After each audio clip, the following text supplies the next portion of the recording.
tous au nom de Jésus. Merci pour votre attention cet après-midi. Je suis dans la joie de partager avec vous la parole de Dieu dans ces moments que nous nous retrouvons au Brésil pour la mission de la parole de Dieu. J'ai une parole de consolation, j'ai une parole de liberté, j'ai une parole de la foi que j'aimerais partager avec vous pendant quelques minutes.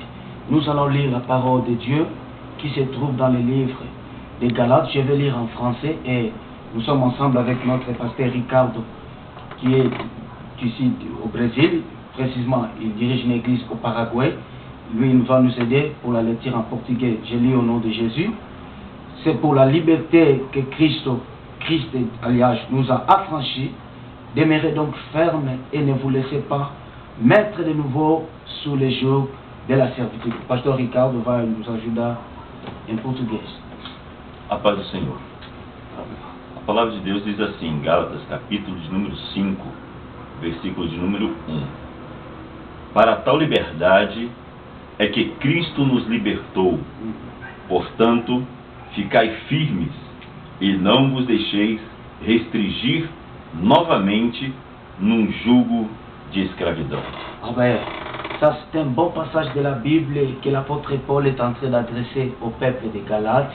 Il parle, pour ce qui concerne de la liberté. L'apôtre Paul dit, c'est pour la liberté que Christ nous a affranchis. Demeurez donc ferme et ne vous laissez pas de mettre de nouveau sous le joug de la servitude. Il y a une réflexion que l'apôtre Paul a voulu adresser au peuple de Galates pour ce qui concerne la liberté. C'est pour la liberté que Christ nous a affranchis. Quelque part, l'apôtre Paul dit, ne vous laissez pas de nouveau mettre sous le joug de la servitude.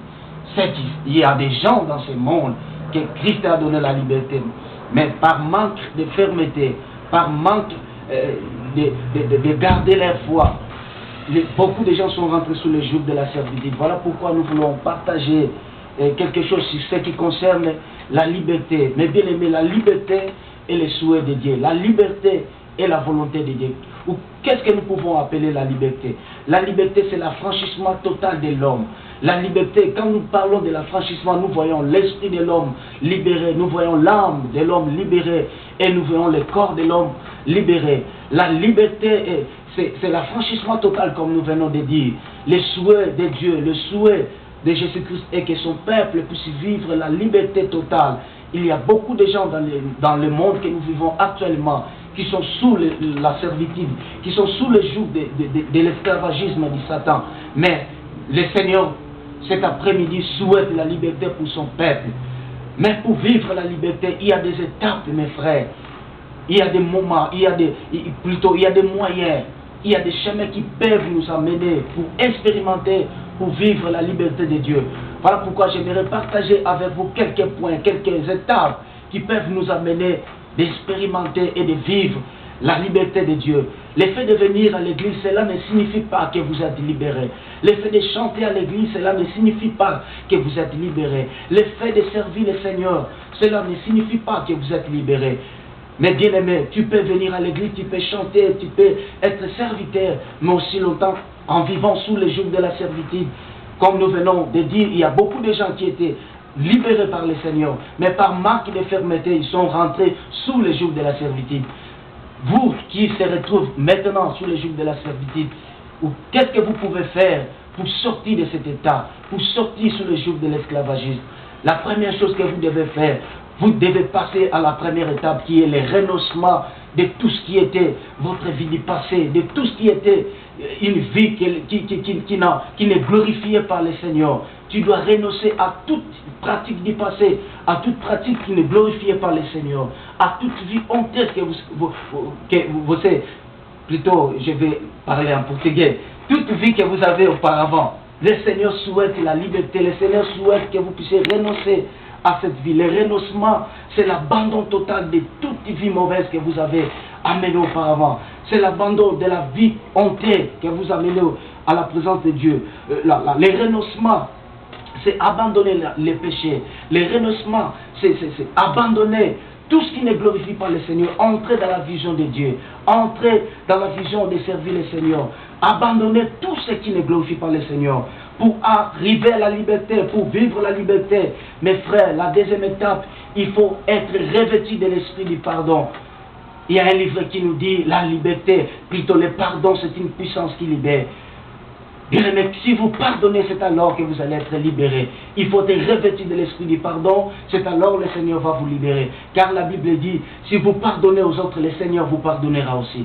Voilà pourquoi, si tu veux être libéré, si tu veux vivre la liberté totale, la vraie liberté, il faut être revêtu de l'esprit du pardon. Il faut pardonner ton mari, pardonner ta femme, pardonner tes enfants, pardonner tous ceux-là qui t'ont causé du tort. Car la grâce de Dieu, l'amour du Seigneur va se manifester dans ta vie et tu seras libéré et tu vas vivre la bénédiction de Dieu et la joie de Dieu entrera dans votre maison, dans votre cœur et dans tout ce que vous allez entreprendre. Je donne la parole au pasteur Ricardo, il va encore nous parler quelque chose de la part. O pastor Ricardo vai falar alguma coisa um pouco, Senhor. Depois vamos fazer uma oração. Meus amados, como é lindo poder sentir, desfrutar essa liberdade que Cristo nos dá. Você que está aí vendo esse filme, eu tenho certeza que o Senhor tem algo maravilhoso para fazer na sua vida. Talvez você esteja cativo, esteja oprimido, angustiado, passando momentos difíceis na sua vida, mas a palavra de Deus nos diz que para tal liberdade é que Cristo nos libertou.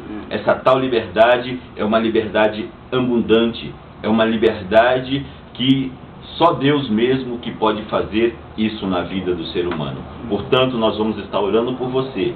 E se você precisa de sentir alegria no seu coração, o Senhor vai trazer alegria no seu coração, na sua casa, na sua família, porque para isso veio Jesus, para livrar o homem da escravidão. Vamos estar orando juntamente com o pastor. Para nós é uma alegria muito grande ter o pastor conosco aqui no Brasil, fazendo a obra de Deus, a obra missionária. Abaixe sua cabeça e vamos juntos orar ao Senhor.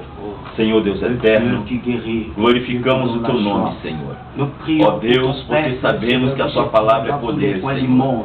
Ó Senhor amado, que o Senhor venha libertar as vidas, ó Pai, que estão, Senhor, vendo, Senhor, esse filme, ó Deus, que eles possam sentir a Tua presença, que eles possam abrir o seu coração, que eles possam desfrutar das Tuas bênçãos, Senhor, que é abundante. Ó Deus eterno, liberta, Senhor, as vidas cautivas, Senhor.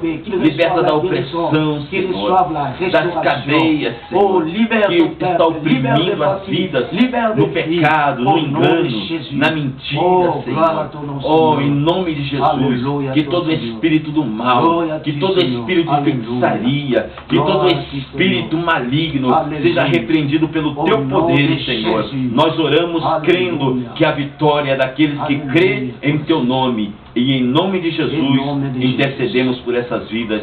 Em nome de Jesus. Amém. Amém. Amém. Muito obrigado. Deus abençoe vocês. E lá se foi mais uma mensagem dos pastores aqui presentes.